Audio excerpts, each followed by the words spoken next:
बच्चों, मौला अली सिर्फ बहादुरी में बेमिसाल न थे, बल्कि यतीमों के सच्चे सरपरस्त और बेसहारा बच्चों के मेहरबान सहारा थे।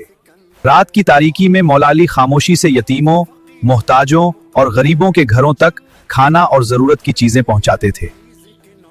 जब किसी बच्चे के सर से बाप का साया उठ जाता, मौला अली उसे तन्हा न छोड़ते, बल्कि मोहब्बत और शफकत से उसका दिल संभालते थे। आप यतीम बच्चों को सिर्फ खाना ही नहीं देते थे, बल्कि अपने हाथों से उन्हें खिलाते, प्यार करते और उनके चेहरों पर मुस्कुराहट लाते थे। इसी बेमिसाल मोहब्बत की वजह से लोग मौला अली को मोहब्बत से अबुल ऐताम यानी यतीमों का बाप कहते थे। फिर वो गमगीन घड़ी आई जब मस्जिद में इबादत के दौरान मौला अली पर ज़र्ब लगी और कूफा गम और बेचैनी में डूब गया। ज़रबत के बाद हकीम ने कहा कि मौला अली को दूध पिलाया जाए ताकि जहर के असर को कम करने की कोशिश की जा सके। लेकिन बड़े अब्बा, क्या दूध जहर का असर कम कर सकता है? हाँ बेटा, इसमें रहमत है। ये खबर सुनते ही कूफा के यतीम बच्चे हाथों में दूध के प्याले लेकर दरवाजे पर आ गए। अगर हम वाकई मौला अली से मोहब्बत करते हैं तो हमें भी यतीमों, गरीबों, कमजोरों और बेसहारा बच्चों से मोहब्बत करनी चाहिए।